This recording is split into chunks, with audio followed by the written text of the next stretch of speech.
کرنے والے ہیں، قرآن کی عزت پہ کوئی بھی حرف اٹھائے گا، کوئی بھی غلط بات سامنے آئے گی تو ہم گھر میں نہیں بیٹھ سکتے، بلکہ ہم احتجاج کر کے یہ بتائیں گے کہ آمنہ کے لال کا قرآن آج بھی موجود ہے، قیامت تک موجود رہے گا۔ تو ہماری یہ آج کی ریلی اسی بات کا احتجاج کرنے کے لیے یہاں پہ جم غفیر کے ساتھ موجود ہے کہ حکومت وقت سے یہ مطالبہ ہم کر رہے ہیں کہ جتنا جلدی ہو سکے، جس طرح انہوں نے سرکاری طور پر اور سرکار کی موجودگی میں، حکومت کی موجودگی میں گستاخی کی ہے، حکومت وقت بھی اپنی زیر سرپرستی ان گستاخوں کی سزا کا، ان گستاخوں کے جواب کا جلد از جلد انتظام کرے اور ہماری محبتوں کو اور زیادہ اللہ تعالیٰ دوبالا فرمائے اور تمام نوجوانوں کی حاضری کو اپنی بارگاہ میں قبول فرمائے۔ وما علینا الا البلاغ المبین۔ ماشاءاللہ، ابھی آپ کے سامنے حضرت علامہ مولانا مفتی محمد احمد قادری مجیدی صاحب اپنے خیالات کا اظہار کر رہے تھے،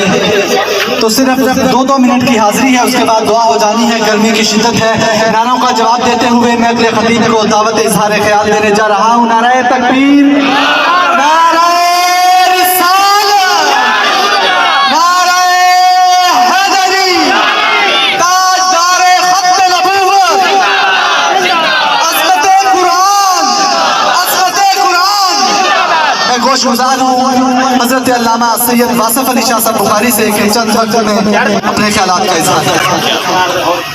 نحمده ونصلي ونسلم على رسوله الكريم اما بعد فاعوذ بالله من الشيطان الرجيم بسم الله الرحمن الرحيم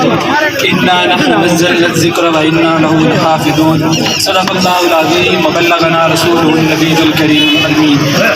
بدلے گا زمانہ لاکھ مگر قرآن نہیں بدلا جائے گا، بدلے گا زمانہ لاکھ مگر قرآن نہیں بدلا جائے گا، قول محمد قول خدا فرمان نہیں بدلا جائے گا۔ پچھلے دنوں عید کے دن جو سویڈن کے اندر قرآن مجید فرقان حمید کی جو بے ادبی اور گستاخی کی گئی ہے، ہم اس کی پرزور الفاظ میں مذمت کرتے ہیں،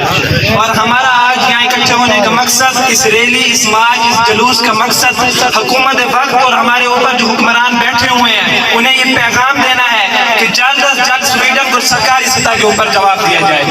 جس طرح انہوں نے سرکاری سطح کے اوپر ہماری قرآن کریم کی بے ادبی اور گستاخی کی ہے، اسی طرح سرکاری سطح کے اوپر انہیں جواب دیا جائے۔ اور یہ عشاقان مصطفیٰ جو یہاں پر اکٹھے ہیں، جو یہاں پر عشاقان مصطفیٰ کا جمع غفیر ہے، ان سب کا مطالبہ ہے کہ فوری طور پر اپنا سفیر واپس بلایا جائے اور سویڈن کے سفیر کو ملک کیا جائے، سویڈن کے ساتھ تمام تجارتی تعلقات ختم کیے جائیں، تمام درآمدات اور برآمدات جو سلسلہ ہے وہ سب ختم کیا جائے۔ کم از کم ہمارے پاس اپنے نبی، اپنے قرآن، اپنے دین اسلام کی اتنی غیرت تو موجود ہونی چاہیے۔ اگر ہم انہیں کوئی جواب نہیں دے سکتے، اگر ہمارا ان کے اوپر زور اور بس نہیں چلتا، کم از کم ہمیں اتنا تو کرنا چاہیے، ہماری غیرت کو اتنا تو گوارا ہونا چاہیے کہ ہم ان کے ساتھ قطع تعلق کر لیں۔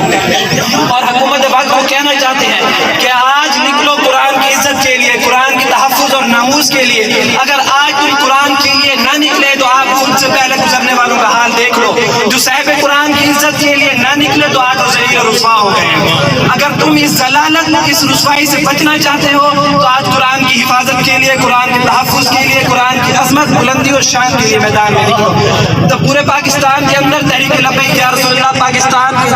جو یہ مظاہرے، جو یہ جلسے، جلوس اور مارچ ہو رہے ہیں، تمام ہمارا یہی ایجنڈا اور مطالبہ ہے کہ فوری طور کے اوپر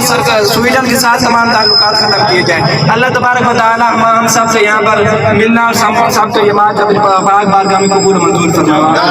آمین۔